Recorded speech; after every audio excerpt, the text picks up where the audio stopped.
I won't test. I won't test the tech stuff. I suppose that it works. It's been working for the last 2 weeks, so it should be okay. I hope you're doing well. I'm saying this about every week, but I'll try to make it shorter and sweeter and get my mic closer. So I try to make it shorter, sweeter. I will definitely try to focus on the next weeks on what is really important, specifically geopolitics. There are so many things that happen that, I could spend 4 hours on this, on all the little developments, but probably not useful. Maybe just focus on what is more important. Basically, this week I could have focused on quite a few things. Actually, very few things. Geopolitics, nothing much happened, rather than the extension of what was happening the previous weeks. Economy, basically CPI on Thursday, and then what was another on Friday, but was kind of on the same total. Economy and the markets. Basically, I could stop there and make it in 15 minutes. The issue is that I like this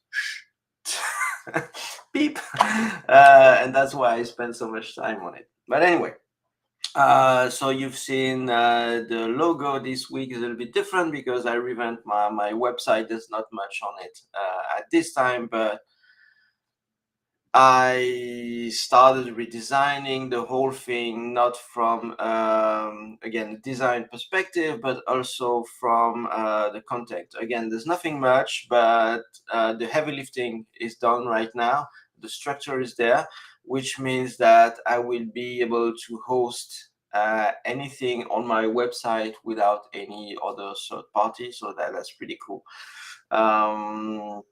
So we'll be able to focus on that and then build on that website and hopefully get more value and more information to you about what I do. I just never speak much about what I do. I'm not here to sell, but it is what it is. So what time is it? It's 10:17.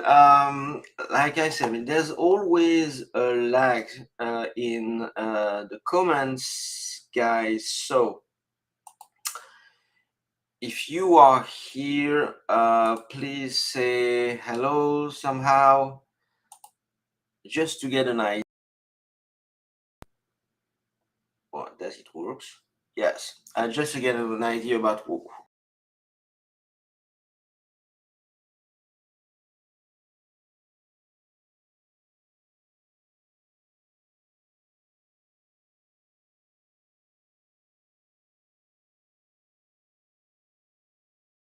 so it seems that the connection was lost and it's been reconnecting.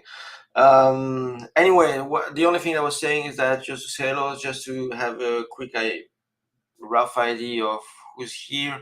I know very few of you actually do say hello, but that's fine. So I was saying, I changed my logo, make it more sober, I would say, compared to this one, which also means that I will have to change my t-shirt, basically. Okay, so maybe we've had enough fun like this, and maybe we can start. Again, I can have no idea about who's here, guys, so please say just a quick hello. So we suppose it works, and we start. So geopolitics, Ukraine, as always.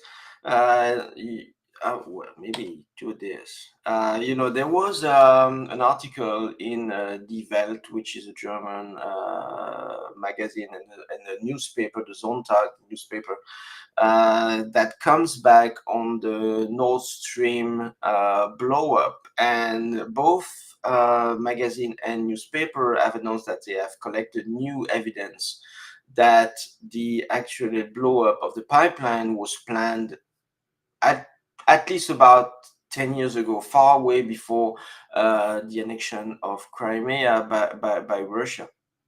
I think it's not surprising because again, in the U.S. doctrine that was established by Brzezinski in the late 1990s, I mean, the big risk that they were seeing for them was an economic alliance between Russia and Europe. Russia for cheap energy and Europe for the industry that could compete with the US economically. So that was their main focus at the time. China was not in the picture. It was still considered, just kind of a factory of the, even not at this time, factory of the world. But the Brzezinski doctrine, if you not read this book, The Grand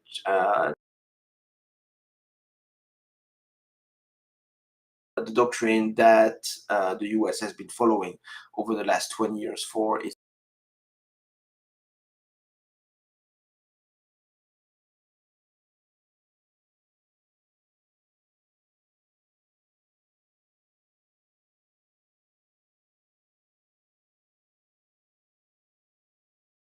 That's probably an issue with my personal internet connections. I've been working on this in the neighborhood, and it doesn't seem to work to work so well, to be honest. So what I was saying, Nord Stream again planned mostly probably more than 10 years ago, before the Crimea annexion by Russia. I was saying that the US is following the Brzezinski doctrine about separating Russia and Europe to prevent them from forming a strong economic alliance that could challenge the US and economically. So basically, that was probably the plan all along.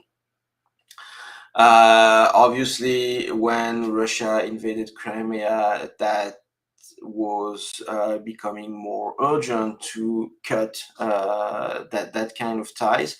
So Germany announced. So the German German media announced that, and Berlin said that could very significantly affect their stance towards Kiev and Ukraine and the support. You have to know that Germany is the last country still running an investigation on this event, because all the other ones that have concluded their investigation um, actually never disclosed what they found, which means that Sweden. So it probably means that it was not Russia. Everyone knew that kind of from very early in a process, and so that's where we are now. So now Germany is still supporting Ukraine, but again, that may change. What I think is important is that we are seeing globally a kind of a disengagement from the West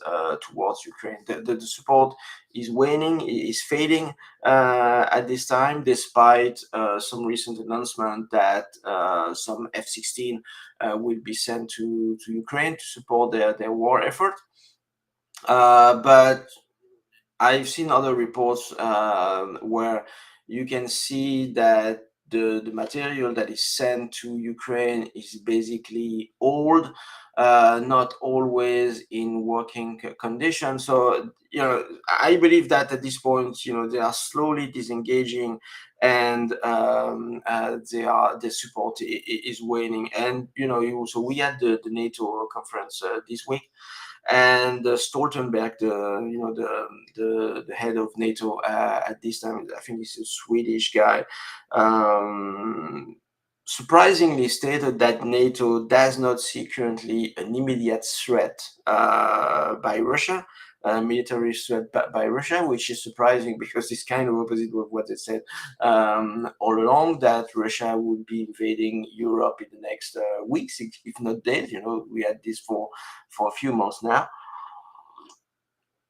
And on this side, support waning is just so Stoltenberg, the NATO Secretary General, also announced that it's too early to talk about the timing of Ukraine accession to the alliance. Talk about a step back. I mean, I think it's also interesting to remind everyone that despite the support that NATO is giving to Ukraine, Ukraine is not a NATO country. Is Well, the narrative is that if Russia invaded Ukraine, is a threat to NATO countries right behind. Um, uh, but my point is to say that we are supporting Ukraine at the level of a NATO member, even though they are not, by fear of Russia attacking NATO as a next step, which I don't think will happen. So things about NATO, just a little thing. I know most people won't like it, but anyway, I'll do it anyway. These are all these guys, on the left that joined NATO. You've seen that many institutions in the world after World War II have been populated with ex-Nazis. One of the most known in NATO was Adolf Husinger, who was chairman of the NATO Military Committee between 61 and 64. You had other guys who had positions into the NATO military, but it's not only NATO. You have NASA, Operation Paperclip, if you remember, when they were picking up scientists from Germany and Austria to come work for the NASA. The big program in Germany at this time was I don't remember if they call this V2 or U2 program, which was their rocket program. So Werner von Braun come directly from this. You had another Nazi, Walter Hallstein, who participated to the construction of the United European Union.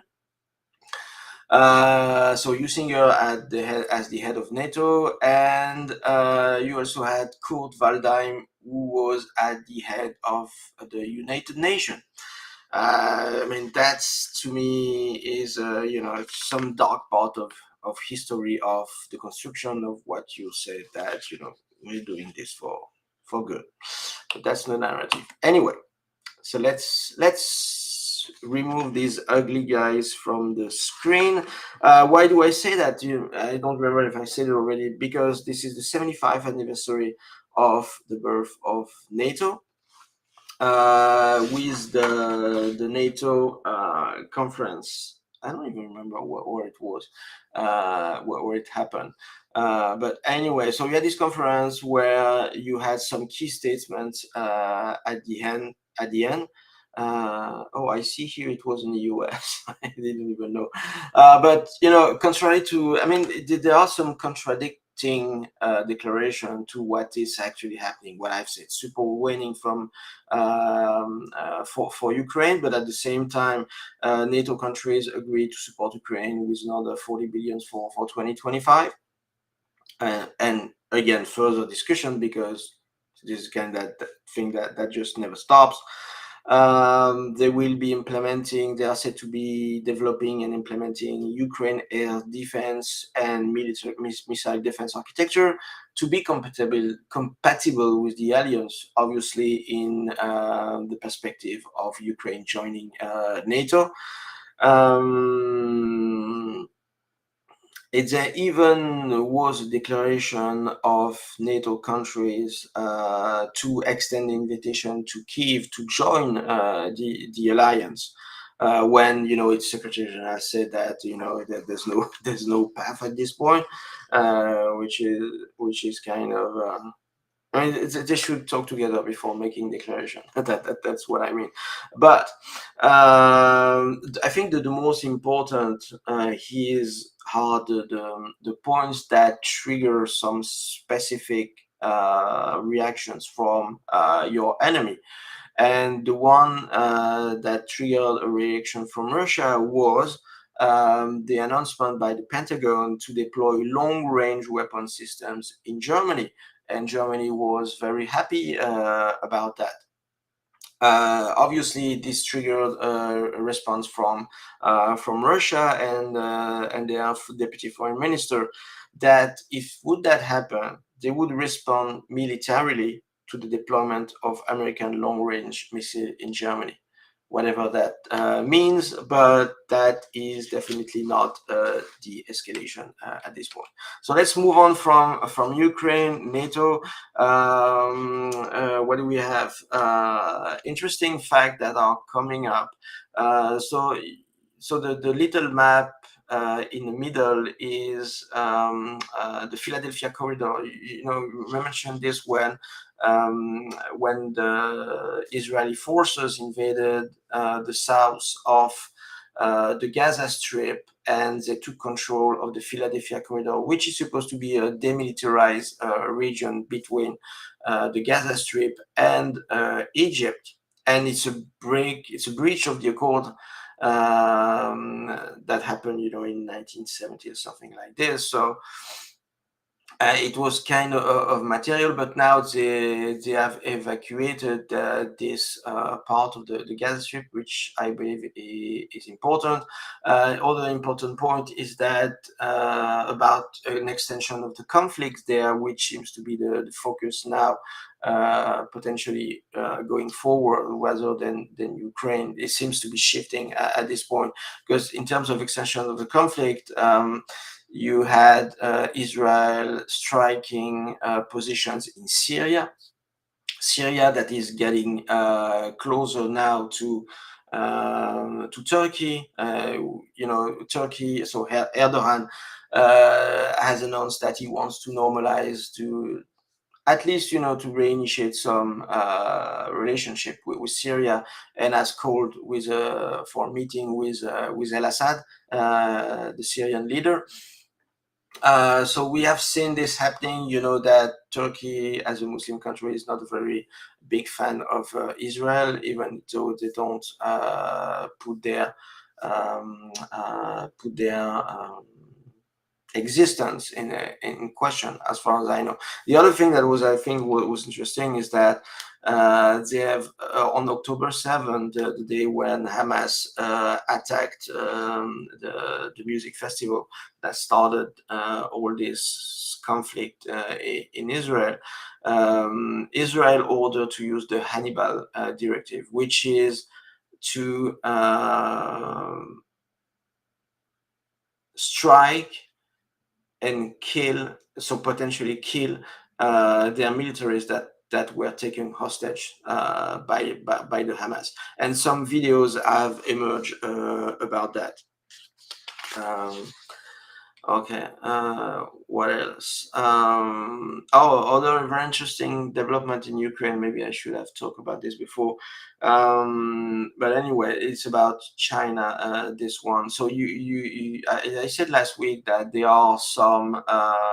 were some military exercises planned, scheduled between China and Belarus. And the thing interesting is that they made it, as you can see on the map, very, very close to the Poland border, which Poland, is a NATO member.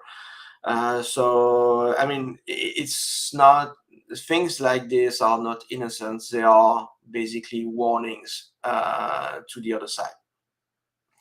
And again, that makes the block pretty obvious now. That the US has complained a lot of times about the support provided by China to Russia to fight in Ukraine.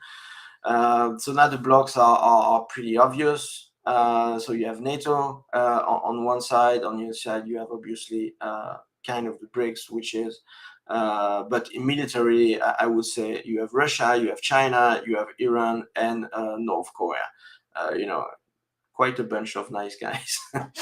Last thing I can say about China, they have run very extensive military exercises around Taiwan, and this was this week the largest Chinese single-day violation of the Taiwan air defense that was ever recorded. They used about 66 aircraft that violated, this zone, the air defense zone in Taiwan. So the exercises are getting, closer and stronger. Obviously, I mean, again, not a sign of de-escalation at this point. Last point that I wanted to make, last week I talked to you about, let's remove this so that you can see maybe better. Can I remove myself from this stuff? Yes. So I was saying that you had a large supply of China to the US military. And that's a big issue because China is providing about 40% of the supply to the military industry in the US. So you have companies like, as you can see on the chart, on the second chart, directly needing some China supply, such as, basically the basics, the big guys of the military industry. You have Lockheed Martin, Northrop Grumman, Boeing, General Dynamics, Raytheon, and all these guys are getting some supply from China. So what happens if we go in a conflict with China, whether it's about Taiwan or even if you suppose that it happens in Ukraine as well, or even in the Middle East, and suddenly China, obviously being on the other side, cutting all the supply towards the US military, that would be a big blow to the US at this point. But again, like I say all the time, the issue is that the US set itself in this push, has cornered itself, has cornered itself on the debt, like you will say, and cornered itself on the military side.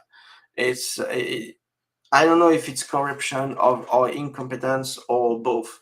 I would say, in my opinion, if you ask me, that would probably be both. So you have a little bit of comparison between the forces between NATO, China, and Russia in terms of soldiers. Basically, it's about the same in terms of tanks. I don't know exactly the words in English, but so China and Russia are slightly above NATO at this point. NATO seems to have the control of the air at this point, and the marine as well, which are really two really important. If you can control the air and the sea, it's probably more important to control the air and the sea than the field at this point.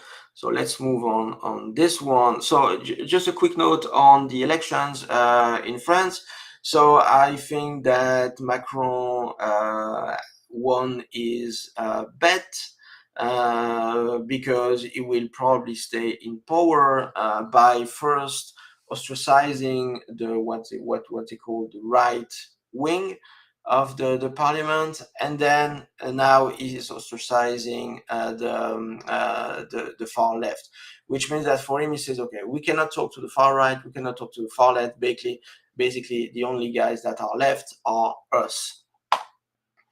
I mean, it's it's well played, if I would say. But everyone saw that coming, except maybe the far right.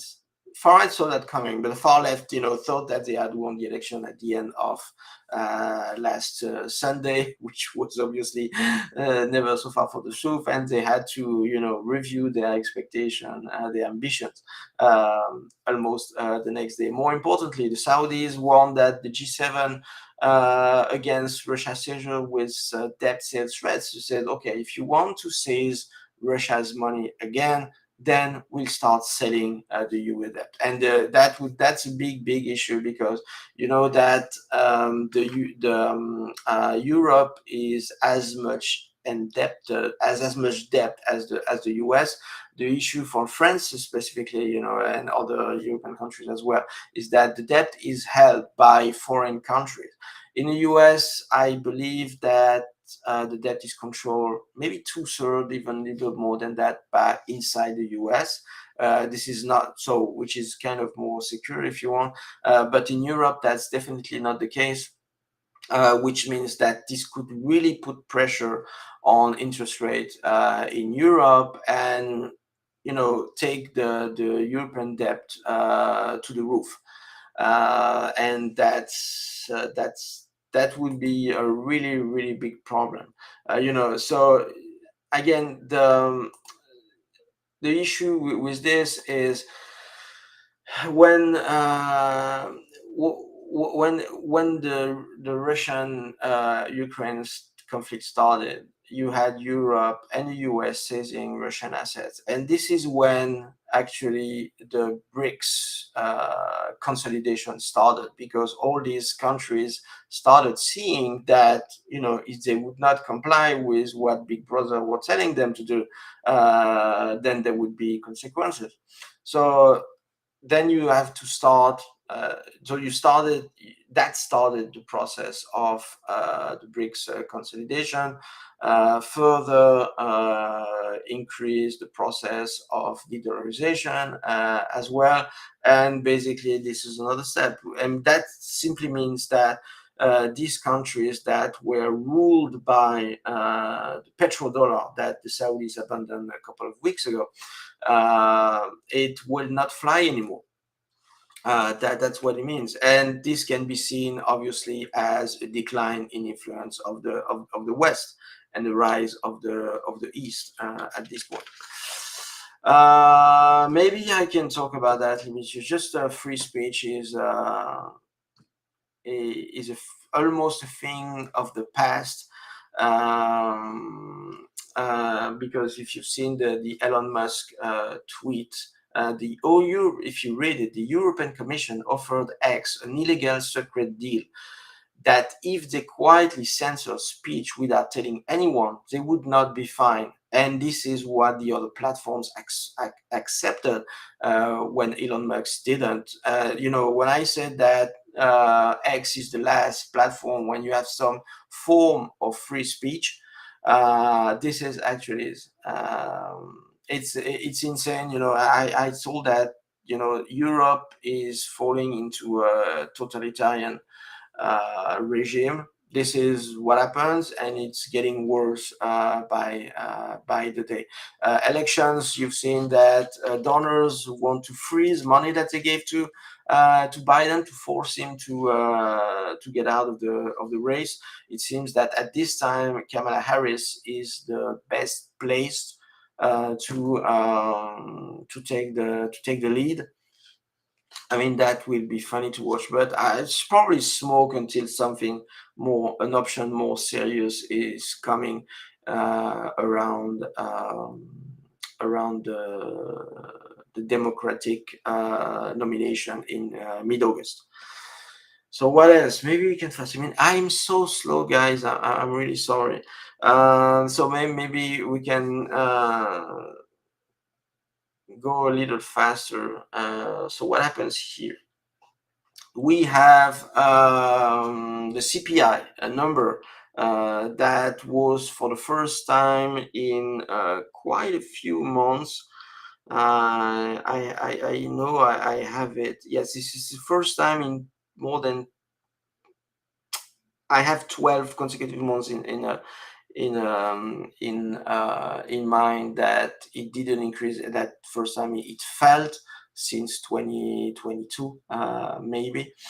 So it was a good number that was kind of welcomed by the markets initially on Thursday, and it sent obviously the expectation for rate cuts on the upside in 2024, and rate cuts for 2025 in rate cuts as well. Sorry.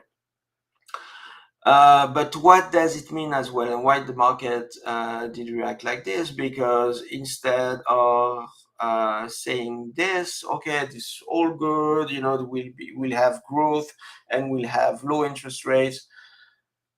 I mean, it seems that the market saw this as, wow, we're going into a recession. Because why? Because we have this lower inflation, but the lower inflation is the result of more people not being able to work, not being able to afford to buy stuff, on a society that is based on consumerism. So the little graph that I have at the bottom, which is how the job numbers have been revised all along. And so basically the job growth is totally BS. And this has to be taken into account. So I think that at this time, people are mostly expecting a recession because this is what the numbers are screaming at this point. But even the inflation is less by 10 bips than what was expected.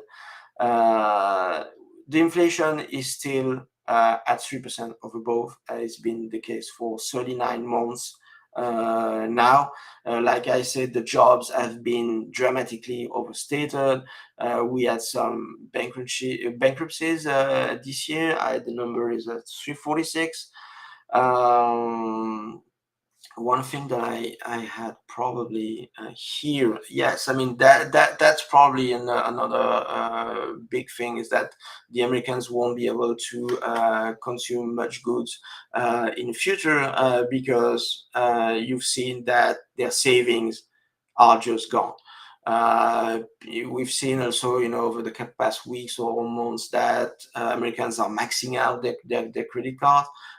Their savings are lost.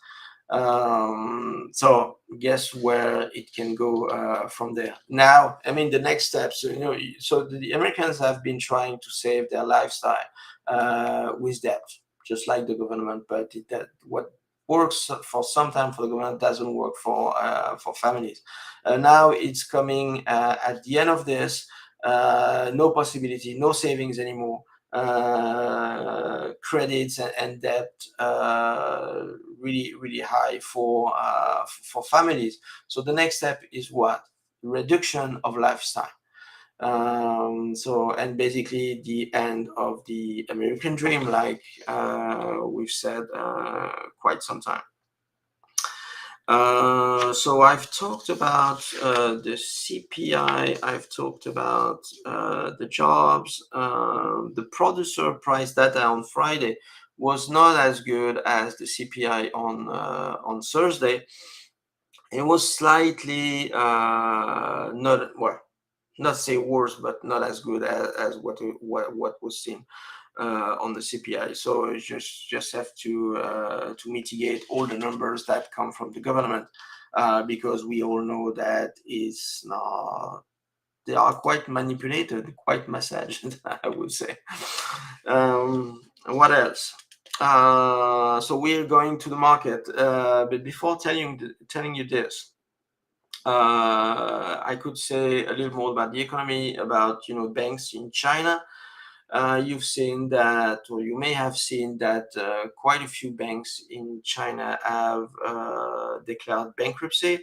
The banking system is not doing well in China, and so if you remember the Asian crisis, this is something that has to be kept in mind. That could happen again. As you know, I didn't talk about it because I don't want to sound like a broken record. But the U.S. Situation in banks, the situation of U.S. banks, sorry, in the U.S. Is not very good. You have obviously the big banks that are doing just fine. This is the small regional banks that are struggling at this point. So what impact did have this CPI on the numbers?